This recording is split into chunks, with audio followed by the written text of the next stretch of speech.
Bismillahirrahmanirrahim. Assalamualaikum warahmatullahi wabarakatuh. Anak fungsi dari Ibu Hati itu untuk memastikan.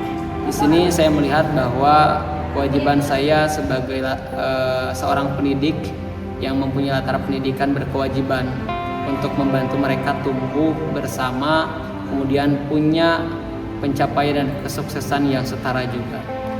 Dengan mendengarkan pendapat mereka, saya ingin menumbuhkan rasa percaya diri dan menanamkan bahwa belajar adalah petualangan yang menyenangkan. Di balik latar belakang mereka yang beragam, tersimpan berbagai potensi yang dapat dikembangkan. Hal inilah yang memotivasi saya untuk mendampingi setiap tahapan proses belajar mereka. Saya ingin menjadi jembatan harapan bagi anak-anak SR, membentuk kepercayaan diri mereka agar mereka mempunyai cita-cita, mempunyai mimpi, dan semangat untuk mewujudkan cita-cita yang mereka impikan selama ini. Alasan saya menjadi guru SR adalah ingin membantu Bapak Prabowo untuk mencerdaskan dan memberikan hak yang sama kepada anak-anak kita yang termarginalkan di dalam ekonominya, sehingga mereka merasa dihargai, mereka merasa dicintai, dan mereka mendapatkan perlakuan yang sama dan mendapatkan pengalaman yang sama yang dirasakan oleh anak-anak. Ketika menjadi seorang wali kelas, otomatis saya juga harus menjadi seorang orang tua dari anak-anak dari kelas yang saya wali kelaskan, dan juga saya harus mengenal berbagai macam masalah dari anak-anak tersebut, terutama di permasalahan individunya atau internalnya, agar dia itu lebih fokus berpendidikan di sekolah rakyat ini. Saya merasa hal yang besar itu bukan ketika anak mendapat nilai 100, tapi transformasi karakter. Dari yang asalnya siswa paling penakut menjadi berani, siswa yang tidak bisa bertanya menjadi siswa yang kritis. Itulah yang menurut saya hal yang sangat berkesan bagi saya. Di kelas tadi saya melakukan hal unik, yaitu memberikan sebuah permainan atau games tentang tebak-tebak kata berbagai istilah dari biologi. Nah, tujuan saya melakukan hal itu adalah karena pada mata pelajaran biologi ini banyak sekali terdapat istilah di dalamnya. Jadi, untuk memudahkan siswa memahami, tentu saja mereka harus mengetahui dasar dari istilah-istilah tersebut. Maka saya memberikan games tersebut di tiap-tiap kelas untuk memudahkan mereka untuk memahami pelajaran biologi secara keseluruhan. Hal unik yang saya lakukan ketika saya mengajar di kelas adalah mengkontekstualisasikan pembelajaran yang saya ampuh kepada kehidupan sehari-hari, dan bahkan saya mengkontekstualisasikan dengan mata pelajaran yang lain, seperti contohnya ketika saya mengajarkan berpikir komputasional, saya mengkontekstualisasikannya dengan pelajaran matematika.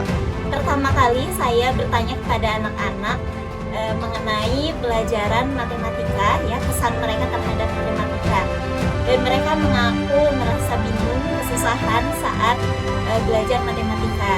Nah, hal itu membuat saya menjadi termotivasi untuk mengajarkan mereka, mengenalkan mereka matematika secara bertahap, secara simpel dan secara ringan, kemudian juga secara dekat dengan kehidupan, supaya mereka bisa mengambil manfaat dari belajar matematika.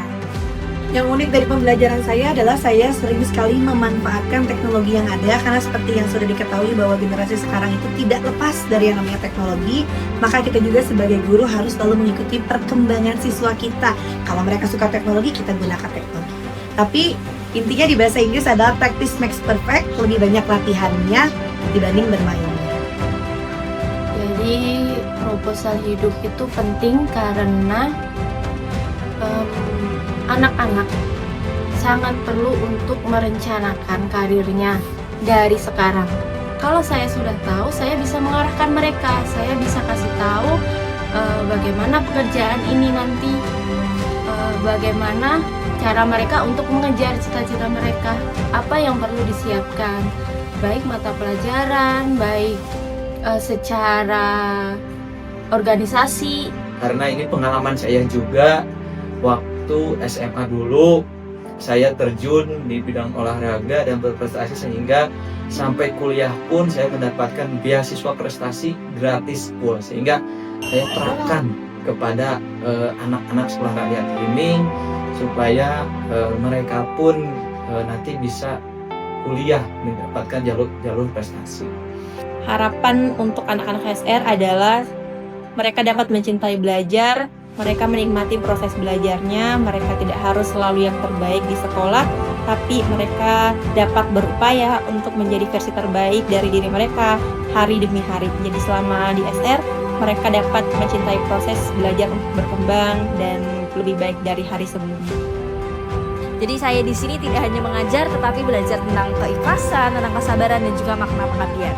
Pesan dan harapan untuk siswa sekolah rakyat, yaitu teruslah bermimpi, jangan takut gagal, karena dari kegagalan tersebut kalian dapat belajar. Semoga kalian dapat menjadi anak-anak yang berakhlak mulia, berilmu, dan juga dapat membawa perubahan positif di masa depan. Semangat! Jangan menyerah. Ya, tenang. Ada Bapak Ibu guru di sini.